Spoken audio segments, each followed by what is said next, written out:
Estamos no programa de hoje tentando fazer um resgate de uma das páginas mais tristes da história recente desse país, aonde em 1964 um golpe militar acabou tirando do poder o presidente legitimamente eleito pelo voto popular. Bento Gonçalves, a nossa Bento Gonçalves, também perdeu muito com isso. Aliás, o Brasil todo perdeu. E ainda estamos pagando por isso. Graças a Deus, vivemos hoje em plena democracia. Se bem que algumas pessoas, alguns são adeptos, né, daqueles tempos de chumbo, talvez porque não conheceram ao fundo o que foi realmente esse período triste da história do Brasil. Ao nosso lado aqui, com muito prazer, nós estamos aqui em São Pedro, atrás aqui essa linda cascata do Rio Burati, né? Ao lado aqui também o nosso grande amigo, seu Bertarello, seu Mário, um guri de 98 anos, ao nosso lado. Ao nosso lado aqui, a nossa sempre presente, o advogado, sempre que a gente solicita, está presente, advogado, historiador Indalino Casagrande. E hoje vamos falar sobre essa triste página da história do Brasil. Para que você que é jovem, para que você que não viveu aquele tempo, possa saber um pouco mais sobre o que na verdade aconteceu naquele dia 1º de abril. Só que eles quiseram que fosse dia 31 de março, né? Até isso eles tentaram aprontar. Mas, seu Mário, que prazer tê-lo aqui conosco. Obrigado por receber a nossa TV aqui na sua casa, nesse paraíso aqui, né? Essa cascata linda aqui atrás. Tudo bem com o senhor, seu Mário? Tá bom. 98 anos, né, seu Mário? 98. Bem vivido já. Que bom, né? Que bom. É. E Indalino Casagrande, tudo bem, Indalino? Tudo bem.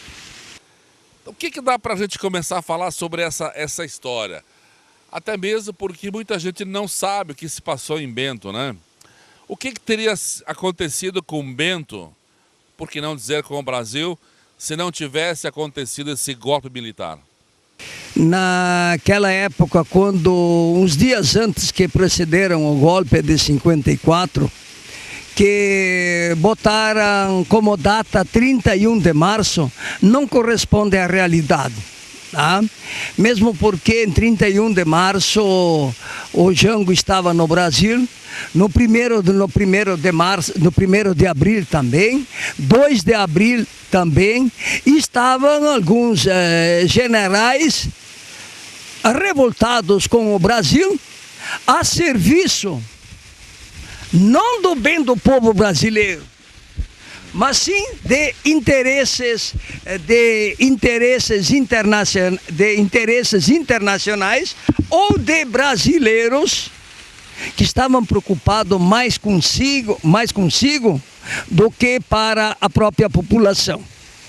Então, em primeiro lugar, é bom que se diga o seguinte: o golpe não revolução, que veja bem, foi pregado durante muito tempo, diz que houve uma revolução em 31 de março. Não, o golpe foi no dia 2 de abril. Que começou no dia 1º de abril, começou dia 2. Porque se fosse contada a história do golpe de 1º de abril, ia ficar até, pegava mal para os próprios militares. Porque fizeram um golpe na data da mentira. Mas eles, com a mentira e com o apoio da grande imprensa brasileira, não de todos, conseguiram o seu intento. Conseguiram, digamos, afastar um governo legítimo, no qual a causa principal foram as reformas de base, para o Brasil sair para o seu desenvolvimento. Essas reformas de base, se nós falarmos na distribuição de terra, na reforma agrária, isso não pegava bem para aqueles que eram considerados os donos do Brasil. Eles queriam continuar mandando no Brasil de qualquer maneira. Então não é bem assim. voltando ao início da pergunta, para Bento Gonçalves, olha, isso aí, esse acontecimento foi ruim para a história do Brasil em todo, para a história do Rio Grande, porque tendo em vista que o nosso presidente, o Jango, era gaúcho, e para nós de Bento Gonçalves, para quem não sabe, é bom que se diga, que se repita, apesar de alguns, mesmo sendo Bento Gonçalvenses, não gostam de que a história verdadeira seja contada, seja dita. Entre coisas da história verdadeira que não gosta que seja dita, existiam grandes obras feitas e obras em andamento em Bento Gonçalves por ocasião do golpe. Um pouco antes do golpe de 31 de março, que dizem, né, que foi em abril, há pouco tempo estava em funcionamento em Bento Gonçalves o Hospital Maria Tereza Goulart. Esse hospital é o mesmo que está situado lá no bairro Botafogo. Era um hospital regional, hospital feito de primeira linha, de primeira grandeza, com material sofisticado, tá? Algo que para a época era coisa de primeiro mundo.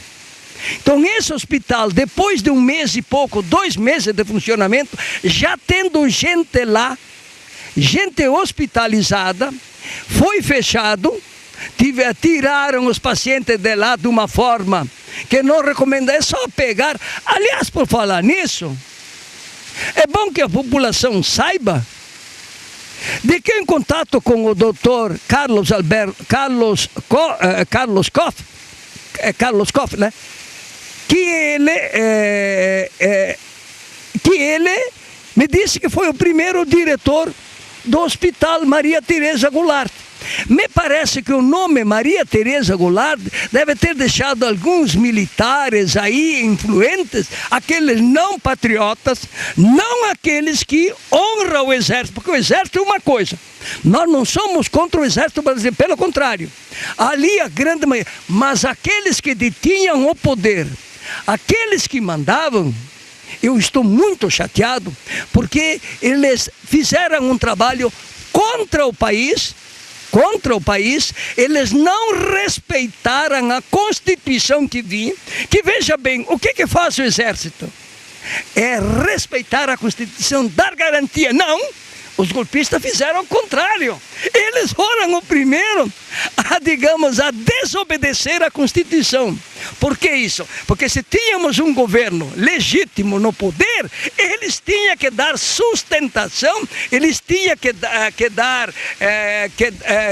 dar apoio em respeito à Constituição, que a Constituição fosse respeitada. Não. Aquela desculpa de que o Brasil estava beirando ao comunismo, que o Jango tinha relações estreitas com o comunismo.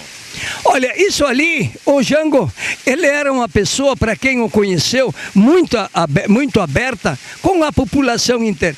Isto que eles estão falando contra o Jango, porque era um homem rico financeiramente, era um homem que ele se sentia bem em fazer o bem, em distribuir a renda, que tivesse a participação de todos.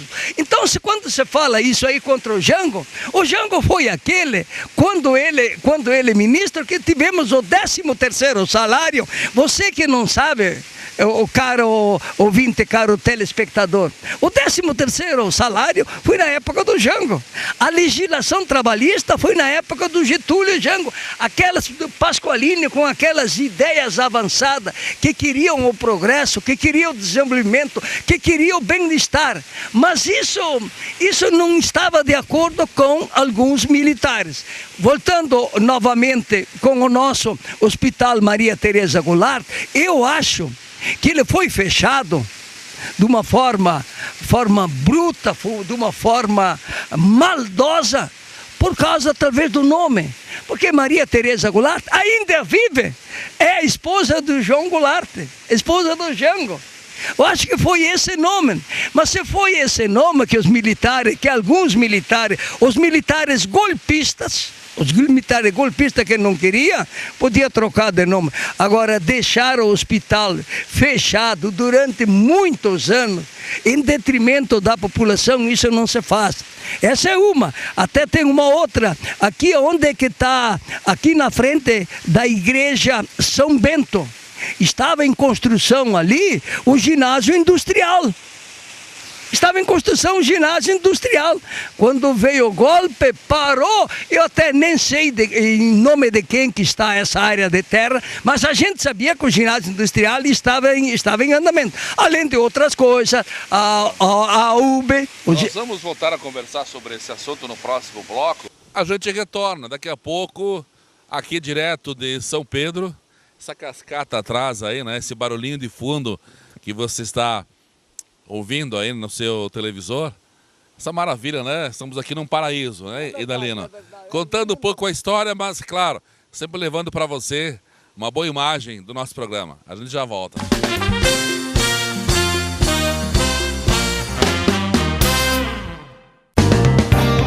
A trajetória da Comab comprova o que é ser uma empresa focada na evolução tecnológica, buscando sempre a excelência em seus produtos e serviços. Fundada em janeiro de 1967, a empresa iniciou as atividades vendendo máquinas e equipamentos de escritório. 47 anos depois, a Comab oferece soluções em tecnologias de impressão, serviços e gerenciamento de informações. Comab, sempre à frente do seu tempo, pulsando tecnologia.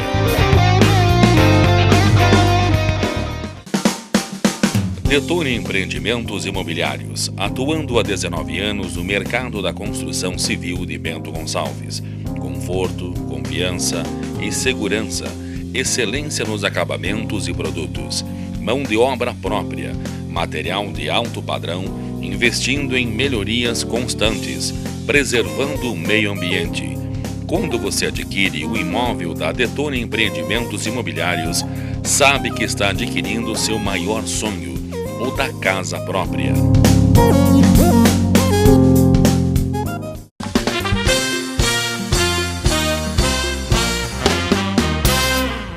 Golpe militar de 64, estamos tentando fazer um resgate desta página triste da história do Brasil recente.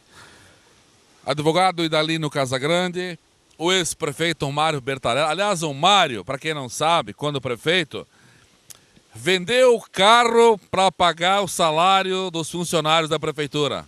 Certo. Eu tinha um doutor Olinto Freitas, que era o advogado da prefeitura, jurista lá. O Ziegler era o prefeito. O Ziegler foi para... Estava doente. O vice era o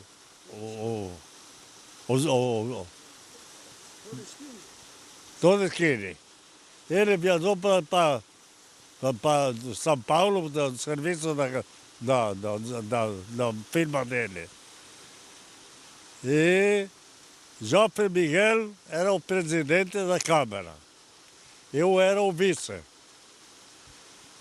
E ali o Joffre Miguel não assumiu.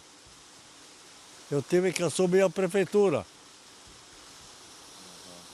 Entrei lá dentro da prefeitura, as professoras 3 meses sem receber dinheiro. Os operários também. Vinha umas mulheres com meninos doentes. Lá dentro, pedindo dinheiro, a prefeitura não tinha mais crédito em farmácia, não tinha mais crédito em parte nenhuma, em armazém. Tinha os operários compravam com a caderneta dos armazéns. Cortou crédito, não dava mais. Professoras, 3 meses sem receber dinheiro. Eu chegava ali e queria dinheiro. Eu não tinha. A prefeitura não tinha dinheiro. Eu perguntei para o doutor Olito Freitas, que era advogado da prefeitura. Eu disse, dá para vender o carro da prefeitura? Ele disse, dá. Por quê? Porque eu quero pagar toda essa gente que só vem aqui, quer dinheiro e não tem para pagar. Com auto eu vou pagar todo mundo. Sim, não tem jeito, coisa nenhuma contra. Está dentro da lei? Sim, então bate o projeto ali. Bateu o projeto e eu assinei, mandei, quando assinou, está vendendo auto assim de Valente. Eu sabia que ele gostava do carro, mandei ele vir aí, fiz negócio, depois botou dinheiro na tesouraria, que até não existia banco. A tesouraria, mandei pagar todo mundo. Com isso aí de lá, liso, que não tinha. A prefeitura não tinha mais o carro, mas também foi tudo pago. Daí o senhor ia a pé para lá nos eventos aí? Não tinha mais carro? Condição própria aqui, tinha caminhoneta minha. Eu não podia mais subir para a escada aqui na frente. Ou então eu entrava lá para baixo, tinha outra escada. Senão o povo ficava aí me esperando. Esse que é prefeito, esse que é prefeito. Fazia campanha todo dia. Que bom, né? Uma bela história essa aí também, né, Idalino? É verdade, Mas, linda, linda. voltando aos tempos de chumbo, aqui em Bento teve algumas pessoas, inclusive teve um advogado que apoiava na época a ditadura e acabou sofrendo na própria pele. Tu conhece essa história aí? Um fato que aconteceu foi na rua Saldanha Marinho, ao lado do Armazém Butelli na época. Parece que houve, eu não estava lá no momento, que houve uma colisão com um auto de um militar que era oficial e era médico. Teria vindo do batalhão para o Hospital Tacchini e teria batido com um ônibus, se não me falha a memória, era um ônibus de Pinto Bandeira, da empresa Nichetti. E como que o oficial, ele era militar e médico, parece que ele comunicou ao quartel de que havia dado aquele acidente. E então teria se deslocado para cá o comandante com mais alguns soldados num jipe. Quem teria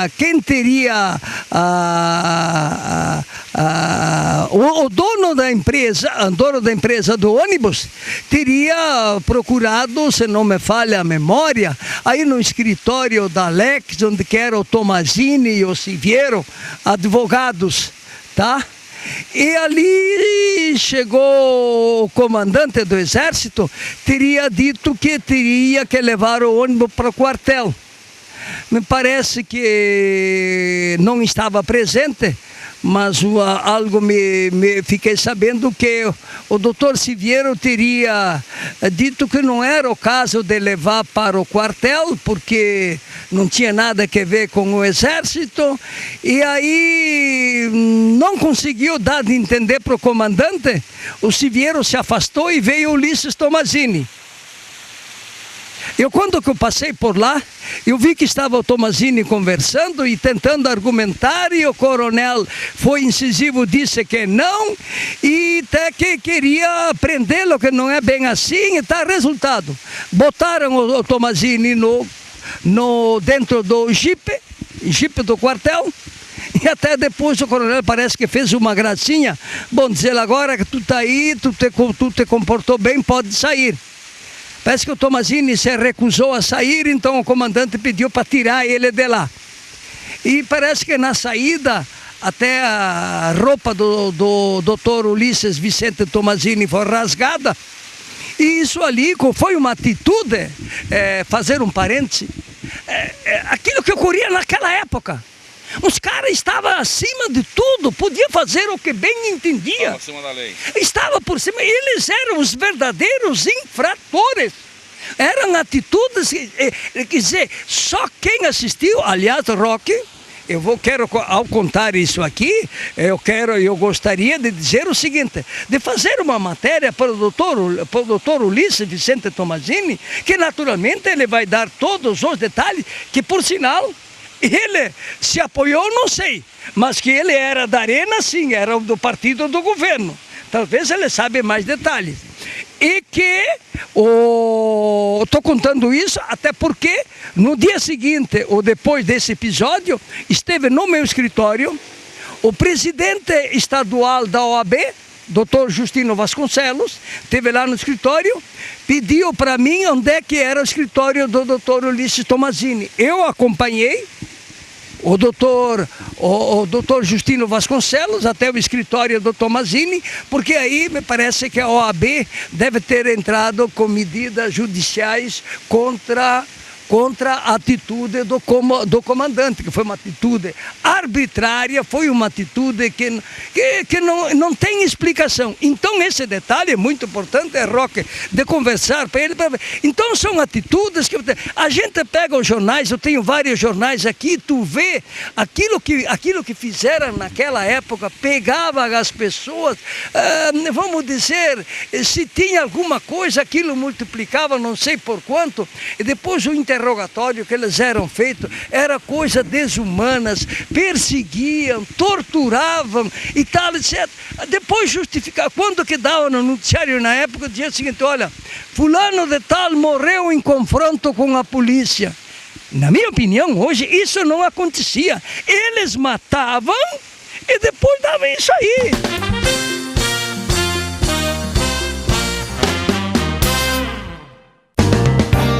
A trajetória da Comab comprova o que é ser uma empresa focada na evolução tecnológica, buscando sempre a excelência em seus produtos e serviços. Fundada em janeiro de 1967, a empresa iniciou as atividades vendendo máquinas e equipamentos de escritório. 47 anos depois, a Comab oferece soluções em tecnologias de impressão, serviços e gerenciamento de informações. Comab, sempre à frente do seu tempo, pulsando tecnologia.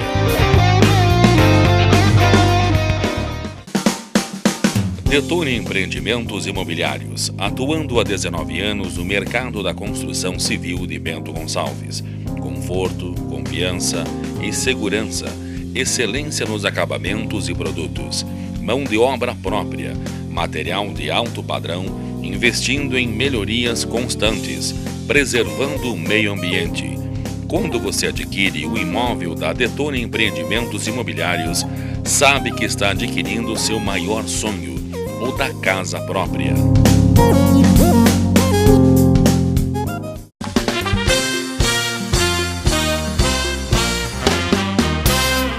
Estamos retornando com o nosso programa de hoje, tentando resgatar um pouco dessa história, mas o advogado Idalino Casagrande, o ex-prefeito Mário Bertarello, que está ao nosso lado aqui, né?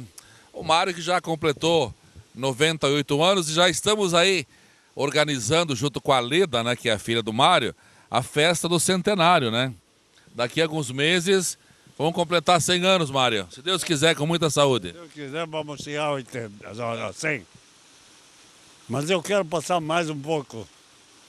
Porque liquidar a vida com 100 anos não é bom. Tem que passar do 100, né? É, passar 110, 115. Tá certo. Qual é a, digamos assim, qual é o segredo dessa longevidade, dessa saúde que o senhor tem aí? É que eu nunca fui doente. E não fumo, não bebo álcool, só um vinho, um copo de vinho no almoço. E não fazer extravagância. Dormir certo, na hora certa, e o trabalho também, não parar de trabalhar. O senhor trabalha ainda, seu Mário, com 98 anos? Ainda vou quebrar lenha com o machado. O senhor vai quebrar lenha com 98 anos? Assim, eu não tenho medo. Que coisa, hein, Darino? É verdade. Que exemplo de vida. Mas tem que estar no movimento. que não adianta, eu estou aposentado há 20 e tantos anos já. Nunca parei um minuto. Porque tem gente que se aposenta, só vai na bodega, tomar cachaça e fumar. Eu não vou. Fica em casa trabalhando. É. Tá bom. Olha só que exemplo de vida, seu Mário, né? Que foi vereador, naquela época que o vereador não ganhava nada, né, seu Mário? Naquele tempo nós ganhávamos, tinha R$200 por mês para ajuda e custo. Mas eu nunca peguei um dinheiro desse. Sempre ficou na prefeitura.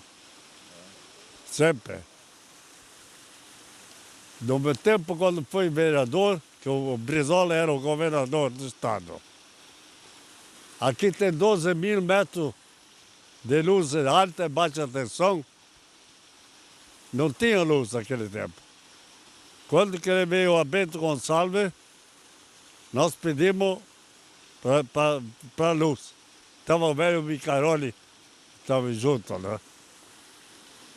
E depois, eu e Castellarim fomos com requerimento no palácio para pedir a luz. Sabe como é que foi o despacho do Brizola? Ele leu o requerimento do Micaroni que nos deu para pedir a luz. Ele já olhou, assinou Leonel Brizola a executar. Dr. Thyssen me executa essa luz. Nós fomos entregar no Dr. Thyssen, que era o secretário da luz, da energia. 3 meses depois começou a luz, 12.000 metros de tudo é graça. Recebemos o tempo do Leonel Brizola. Obrigado ao advogado Idaíno Casagrande, obrigado Mário Bertarella por nos receber aqui em São Pedro, né? E só para a gente encerrar, Idaíno, tem muitas pessoas que não conhecendo a história falam, mas na época da ditadura era melhor, tinha menos violência que agora, não tinha tanta corrupção. Tinha sim, só que a imprensa não podia falar naquela época. Se fosse naquela época, eu com certeza não estaria fazendo esse programa para os senhores. E roubalheira, corrupção tinha sim. Tinha, acho que até mais que isso. Aí se fala que não tinha tanta violência, mas o mundo mudou de lá para cá.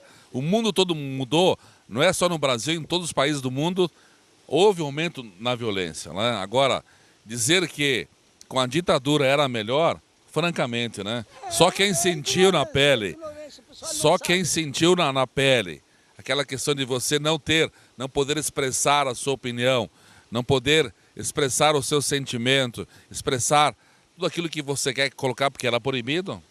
Então por aí já você vê que realmente a democracia é isso que nós estamos vivendo hoje. Vamos levar mais um tempo, sabe? Se queixamos dos políticos, mas vamos votando neles, vamos trocando. Se não tá bom, tem eleição esse ano. Não tá contente, troca. O voto está aí, é a nossa arma democrática. Agora dizer que a ditadura era melhor que a democracia, pelo amor de Deus. A própria Rede Globo agora reconheceu que errou ao apoiar o golpe de 64. Agora, depois de quase 50 anos, a Rede Globo reconheceu que errou. A Rede Globo. Verdade. Gente, um grande abraço para vocês. Até o próximo programa e viva a democracia.